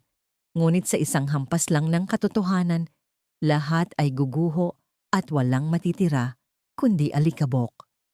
Ang boses ni Serafina ay hindi nanginginig habang binibigkas niya ang mga salitang ito sa loob ng pamilyar na boardroom ng Vanguard Archipelago sa Davao. Ngunit sa ilalim ng mesa, ang kanyang mga kamay ay mahigpit na nakakuyom hanggang sa mamuti ang kanyang mga kuko. Bumalik siya sa lugar kung saan siya winasak, hindi bilang isang asawa, kundi bilang isang saksi sa sarili niyang katarungan. Ang amoy ng mamahaling pabango at air conditioner ay tila sumasakal sa kanya, nagpapaalala sa bawat gabing ibinigay niya ang kanyang talino para sa isang taong hindi siya kailanman pinahalagahan. Sa tapat niya, nakaupo si Miguelito, suot ang kanyang pinakamahal na suit, ngunit ang kanyang mukha ay halatang pagod at puno ng takot. Sa tabi nito ay si Isabela, na pilit na nagpapanatili ng kanyang poise, kahit na ang kanyang mga mata ay hindi mapakali sa paglingon sa mga opisyal ng National Bureau of Investigation na nakapaligid sa silid. This is ridiculous. Ang sigaw ni Isabela habang inihahampas ang kanyang palad sa mesa. Ang tunog ng kanyang mga mamahaling alahas ay lumikha ng isang nakakarinding ingay sa katahimikan. Attorney Mercado, gawin mo ang trabaho mo. Ang babaeng iyan ang arkitekto ng system. Kung may ghost deliveries man, siya ang naglagay ng code na yon para nakawan kami. Tumingin si Attorney Mercado sa mga dokumento, ngunit ang kanyang mga kamay ay bahagyang nanginginig. Alam niya ang bigat ng ebidensyang hawak ni Draven. Serafina Leora Monteverde, ang sabi ng lead investigator ng NBI, ang kanyang boses ay seryoso at walang emosyon. Ayon sa ebidensyang isinumite ni Miss Lantigua, ang iyong digital signature ang nakalagay sa bawat otorisasyon ng mga ghost deliveries sa huling 3 taon. Paano mo ito maipaliliwanag? Naramdaman ni Serafina ang tila paghinto ng kanyang mundo. Ang bawat mata sa loob ng silid ay nakatitig sa kanya ng may panghuhusga. Ang 10 taon ng pag-ibig ay nauwi sa pagiging fall guy ng sarili niyang asawa. Isang mapait na ngiti ang sumilay sa kanyang mga labi habang tinitingnan si Miguelito. Miguel, kahit ba sa huling pagkakataon, hindi mo man lang magawang maging lalaki? Ang mahinang tanong ni Serafina. Huwag mo akong idahilan, Serafina. Ang bulyaw ni Miguelito, ang kanyang boses ay puno ng desperation. Ikaw ang tech expert. Ikaw ang gumawa ng lahat. I trusted you and you betrayed me. Sa gitna ng tensyon, lumingon si Serafina sa bintana. Nakita niya ang isang maliit na ibon na nakadapo sa labas. Malayang lumilipad palayo sa matayog na gusali. Sa sandaling iyon, naramdaman niya ang isang kakaibang katahimikan sa loob ng kanyang puso. Naalala niya ang haplos ni Tia Marilu at ang amoy ng dagat sa Bohol. Napagtanto niya na kahit anong gawin ng mga taong ito, hindi na nila kailanman makukuha ang kapayapaang nahanap niya sa sarili niya. Kinuha niya ang isang basong tubig, uminom ng dahan-dahan, at ibinaba ang baso nang walang kahit anong ingay. Tumayo si Draven. Ang kanyang tindig ay tila isang matibay na pader na nagpoprotekta kay Serafina. Ang digital signature ni Miss Monteverde ay ginamit ng walang pahintulot at mayroon kaming huling piraso ng ebidensya na hindi inasahan ni Mr. Valderrama. Inilabas ni Draven ang isang itim na tablet at ikinonekta ito sa main screen ng boardroom. Ang moral code na binuo ni Serafina ay hindi lang para sa logistics. Ito ay may built-in na eyewitness protocol. Tuwing may gagamit ng system para sa isang illegal na transaksyon, hindi lang digital signature ang kinukuha nito, kundi pati na rin ang biometrics ng taong pisikal na nasa harap ng terminal. Biglang nagbago ang screen. Isang video log ang lumabas. Malinaw na malinaw ang mukha ni Isabela at Miguelito sa loob mismo ng opisina ni Serafina habang ang huli ay nasa buhol na, mabilis na nagtatype at ginagamit ang password na ninakaw nila sa kanyang personal na gamit. Maririnig ang boses ni Isabela sa recording. Siguraduhin mong sa pangalan ni Serafina papasok ang lahat ng ito, Miguel. Kapag nalaman ng mga auditors, siya ang makukulong, hindi tayo. Magpapakasaya tayo sa pera niya habang nabulok siya sa rehas. Ang katahimikan sa boardroom ay naging kasing lamig ng kamatayan. Ang mukha ni Isabela ay naging kasing puti ng papel, habang si Miguelito ay tila hindi na makahinga. Ang mga board members ay nagsimulang magbulungan. Ang iba ay tumayo na sa galit. That's not real. That's a deep fake. Ang hysterical na sigaw ni Isabela habang sinusubukan niyang abutin ang tablet ni Draven, ngunit mabilis siyang naharangan ng mga pulis. Ang ebidensya ay naka-encrypt sa blockchain. Miss Lantigua, hindi ito kayang baguhin o pekihin. Ang malamig na sabi ng NBI investigator. Mr. Miguelito Valderrama, Miss Isabela Cortez Lantigua, you are both under arrest for money laundering, estafa, and identity theft. Habang pilit na kinakaladkad ng mga pulis si Isabela palabas, ang kanyang mga sigaw ng pagtanggi ay umalingaw-ngaw sa buong hallway. Si Miguelito naman ay nanatiling nakaupo, nakatitig sa kawalan, habang ang kanyang imperyo ay literal na gumuho sa harap ng kanyang mga mata. Ang Vanguard Archipelago, ang kumpanyang ipinagmalaki niya, ay sinuspindi na ng gobyerno. Lumapit si Serafina kay Miguelito. Hindi niya ito tiningnan ng may galit, kundi ng may habag. Sabi mo noon, wala akong halaga kung wala ka. Pero tingnan mo tayo ngayon, Miguel. Ako ay malaya, at ikaw ay bilanggo ng sarili mong kasakiman. Tumalikod na si Serafina at naglakad palabas kasama si Draven. Habang naglalakad sila sa lobby, ang mga empleyado na dati ay umiiwas sa kanya ay dahan-dahang tumatango bilang pagkilala. Ngunit bago pa sila makarating sa sasakyan, isang malakas na tunog ng mabilis na pag-andar ng gulong ang narinig sa labas. Cliffhanger. Isang tauhan ni Miguelito ang mabilis na sumakay sa isang kotse. Bit-bit ang isang bag na puno ng mga hard drives at ang natitirang cash ng kumpanya. Ngunit hindi lang yun ang dala niya. Mula sa bintana ng sasakyan, nakita ni Serafina ang isang pamilyar na bagay, ang lumang journal ng kanyang ama na naglalaman ng mga orihinal na blueprints ng kanilang teknolohiya. Draven, ang journal ni Papa, sigaw ni Serafina na nakawin nila ang huling alaala ni Papa. Habang papatakas ang sasakyan, isang itim na van ang humarang dito. Ngunit ang sasakyan ng tauhan ni Miguelito ay hindi tumigil at marahas na binangga ang harang patungo sa direksyon ng airport. Huwag kang mag-alala, Serafina, ang sabi ni Draven habang mabilis na binubuksan ang pinto ng kanyang sasakyan. Hindi tayo titigil hanggat hindi nababawi ang lahat. Ngunit sa gitna ng habulan, isang tawag ang natanggap ni Serafina mula sa isang hindi kilalang numero.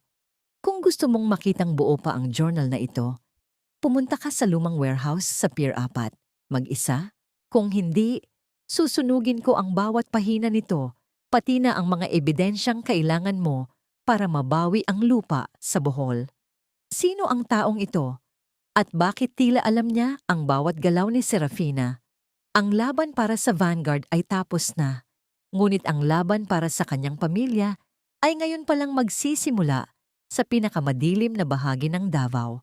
Ang bawat pahina ng alaala ay mas mahalaga kaysa sa bawat pisong ninakaw nyo dahil ang pera ay nauubos, ngunit ang dangal ng isang ama ay mananatiling buhay sa puso ng kanyang anak. Ang boses ni Serafina ay mahina, ngunit punong-puno ng paninindigan habang nakatayo siya sa loob ng madilim at abandonadong warehouse sa Pier 4. Ang tanging liwanag ay nagmumula sa pilak na sinag ng buwan na tumatago sa mga butas na bubong na nagbibigay ng mahahabang anino sa mga kalawanging container. Amoy kalawang, dagat at luma ang paligid, isang lugar na malayo sa kintab ng boardroom na iniwan niya kanina. Sa harap niya, nakatayo ang tauhan ni Miguelito, hawak ang lumang journal ng kanyang ama sa isang kamay at isang lighter sa kabila. Ang bawat pitik ng apoy mula sa lighter ay tila isang babala na anumang oras ay maglalaho ang huling pisikal na alaala ni Serafina mula sa kanyang magulang. Naramdaman ni Serafina ang pagsikip ng kanyang dibdib. Ang bawat hininga niya ay may kasamang hapdi. Paano mo pipiliin ang pagitan ng katarungang matagal mong hinintay at ang huling alaala ng taong nagbigay sa iyo ng buhay?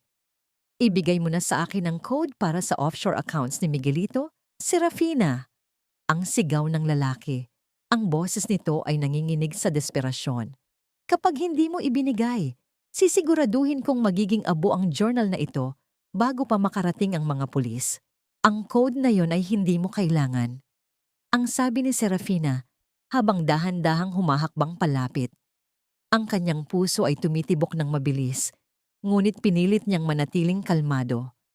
Ang perang hinahanap mo ay wala na. Na-freeze na ng NBBSA ang lahat ng accounts ni Miguelito sa sandaling lumabas ang ebidensya.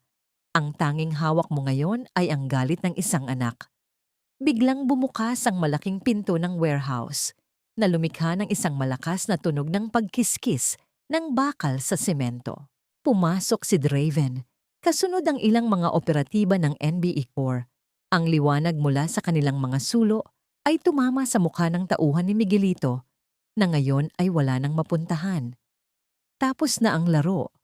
Ang sabi ni Draven, ang kanyang boses ay puno ng awtoridad. Ibitaw mo ang journal na yan at itaas ang iyong mga kamay. Sa isang iglap ng pagkataranta, sinubukan ng lalaki na itapon ang journal sa isang drum na may nagliliyab na basura. Ngunit bago pa man ito mangyari, mabilis na tumakbo si Serafina at nasalo ang journal bago pa ito madikitan ng apoy. Nadapa siya sa matigas na sahig at naramdaman niya ang hapdi sa kanyang mga siko, ngunit wala na siyang pakialam. Mahigpit niyang niyakap ang lumang journal sa kanyang dibdib, habang ang mga luha ng kagalakan ay tuluyan ng pumatak. Habang nakaupo si Serafina sa sahig, yakap-yakap ang journal, lumapit si Draven at lumuhod sa kanyang tabi. Hindi ito nagsalita. Sa halip, kinuha ni Draven ang kanyang sariling jacket at maingat na ipinatong sa mga balikat ni Serafina. Pinanood nila ang mga pulis habang pinoposasa ng huling tauhan ni Miguelito. Sa gitna ng dilim at dumi ng warehouse, naramdaman ni Serafina ang isang uri ng kapayapaan na hindi niya naramdaman sa loob ng 10 taon. Ang bigat na dinadala niya ay tila unti-unting tinatangay ng hangin ng dagat. 1 linggo ang lumipas. Sa labas ng Regional Trial Court ng Davao, nagkakagulo ang mga media. Inilabas na ang pinal na desisyon para sa kaso ni Miguelito at Isabela. Dahil sa dami ng ebidensya at sa tulong ng moral code, napatunayang nagkasala ang dalawa sa lahat ng sakdal. Ang kanilang mga ari-arian, kabilang ang Vanguard Archipelago, ay kinumpiska ng gobyerno para pambayad sa mga biktima ng kanilang scam. Nakita ni Serafina si Miguelito habang inilalabas ito ng mga guard, suot ang kulay orange na uniforme ng bilanggo. Wala na ang kintab ng kanyang buhok. Wala na ang kayabangan sa kanyang mga mata. Nang magtagpo ang kanilang mga paningin, mabilis na umiwas si Miguelito, isang pag-amin ng kanyang tuluyang pagkatalo. Si Isabela naman ay hysterical pa rin. Sumisigaw ng kung ano-anong panunumbat habang isinasakay sa van ng Bureau of Jail Management and Penology. Hindi kita pinatawad dahil karapat-dapat ka. Bulong ni Serafina sa hangin habang pinapanood ang pag-alis ng sasakyan. Pinatawad kita dahil gusto ko nang lumaya mula sa iyo. Lumapit si Draven sa kanya. Bitbit ang mga papeles na nagpapatunay na ang lupa sa Bohol ay opisyal ng malaya mula sa anumang utang. Ligtas na ang bahay ni Tia Marilu Serafina at mayroon pang isang magandang balita. Ang korte ay nag-utos na ibalik sa iyo ang lahat ng intellectual property rights para sa iyong software. Ikaw na ang may-ari ng lahat ng teknolohiyang binuo mo. Napatingin si Serafina sa malayo, sa dagat na nakikita mula sa labas ng korte. Salamat, Draven, pero hindi ko na gustong bumalik sa Vanguard. Gusto kong gamitin ang teknolohiyang ito para sa mga taong nangangailangan. Sa mga mangingisda at magsasaka sa Bohol at Visayas, gusto kong bumuo ng isang bagay na may puso. Hinarap ni Draven si Serafina, ang kanyang mga mata ay puno ng paghanga. Kung ganoon, kailangan mo ng isang mahusay na abogado para sa bagong kumpanyang itatayo mo. Tumatanggap ka ba ng aplikante? Ngumiti si Serafina, ang kanyang unang tunay na ngiti ng kalayaan. Sa ilalim ng liwanag ng araw, ang kanyang mukha ay tila nagniningning. Cliffhanger. Habang naglalakad sila palayo sa korte, isang matandang lalaki na nakasuot ng simpleng barong ang humarang sa kanila. Ito ay si Judge Pimentel, ang retiradong hukom na nakakilala sa tatay ni Serafina noon. Miss Monteverde, may huling habilin ng iyong ama na ngayon ko lang maibibigay sa iyo dahil kailangang matapos muna ang kaso. Ang sabi ng hukom habang iniabot ang isang maliit na susi na may nakasabit na medalyon ng San Cristobal. Ano po ito? Tanong ni Serafina. Iyan ang susi sa isang lumang safe deposit box sa Bohol, sagot ng hukom. Naglalaman yon ng isang bagay na hinding-hindi nalaman ni Miguelito. Isang bagay na magbabago sa tingin mo sa iyong buong pagkatao at sa iyong pamilya. Napatitig si Serafina sa susi. Ang laban sa korte ay tapos na, ngunit ang sikreto ng kanyang pamilya ay tila mayroon pang huling kabanata na naghihintay sa kanya sa Bohol. Ang hapon sa Bohol ay balot ng kulay kahel at lilang langit, isang tanawing tila ipininta ng tadhana para ipaalala na matapos ang bawat unos ay may dumarating na payapang paglubog ng araw. Nakatayo si Serafina sa beranda ng kanilang bagong ayos na bahay. Wala na ang kaba sa kanyang dibdib, wala na ang panginginig ng kanyang mga kamay. Ang hangin na nagmumula sa dagat ay amoy kalayaan, isang amoy na mas mabango pa sa kahit anong mamahaling pabango na nagamit niya noong siya ay nasa Davao pa. Sa kanyang mga kamay ay hawak niya ang maliit na kahon na binuksan niya gamit ang susing ibinigay ni Judge Pimentel. Hindi ginto o pera ang laman nito. Sa loob ay isang lumang locket na may larawan ng kanyang ina at isang sulat na may petsang bago siya ipanganak. Doon niya nalaman ang katotohanan. Ang kanyang ina ay isa ring mahusay na mathematician na piniling itago ang kanyang talino para protektahan ang kanyang pamilya mula sa mga mapagsamantala. Ang talino ni Serafina ay hindi isang aksidente o isang glitch.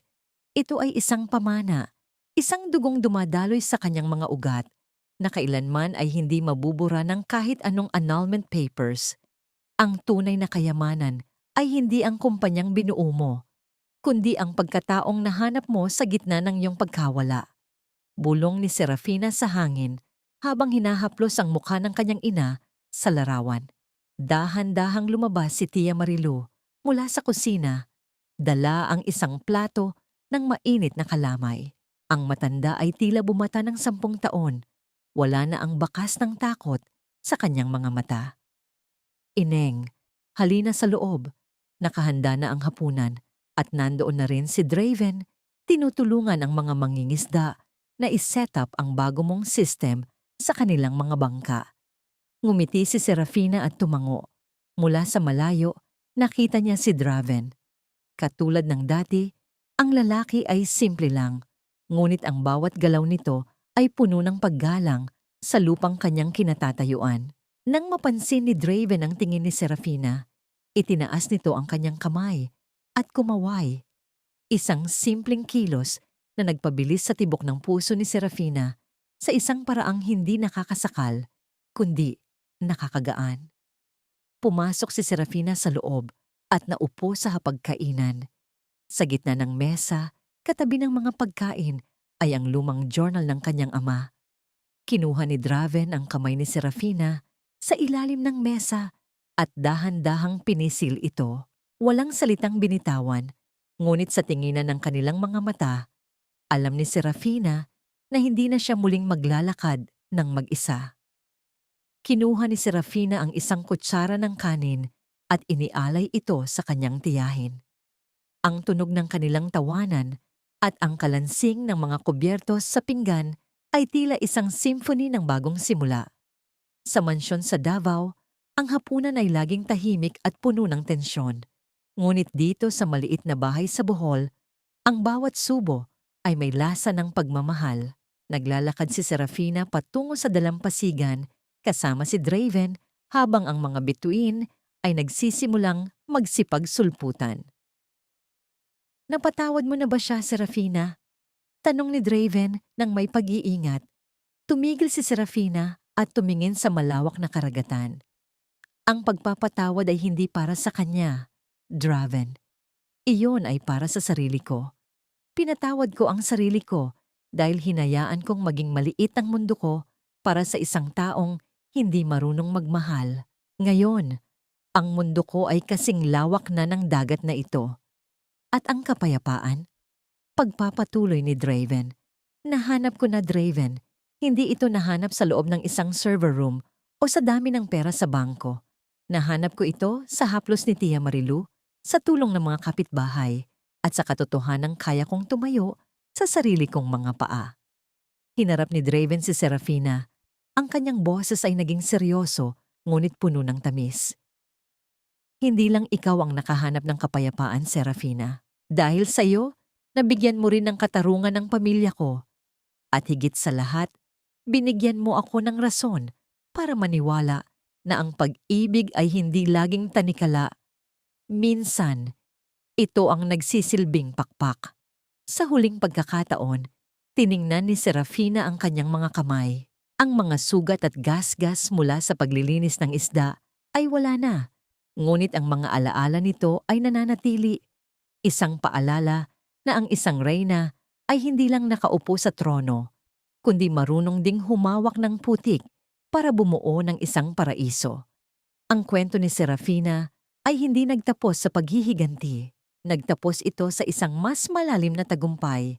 Ang pag-unawa na ang isang babae ay maaaring mawala ng asawa, trabaho at ari-arian. Ngunit hanggat hawak niya ang kanyang talino at dangal, siya ay mananatiling makapangyarihan. Sa ilalim ng liwanag ng buwan sa Bohol, si Serafina Leora Monteverde ay hindi na ang asawa ni Miguelito. Siya na ang arkitekto ng kanyang sariling tadhana, ang tagapagtanggol ng kanyang pamilya at ang reyna ng kanyang sariling puso. At sa bawat alon na humahalik sa pampang, tila may ibinubulong na aral sa sino mang nakikinig. Huwag mong hayaang ang iyong ningning ay maging anino lamang ng iba. Ikaw ang liwanag, ikaw ang lakas, at ikaw ang tanging may-ari ng iyong bukas. Mundi.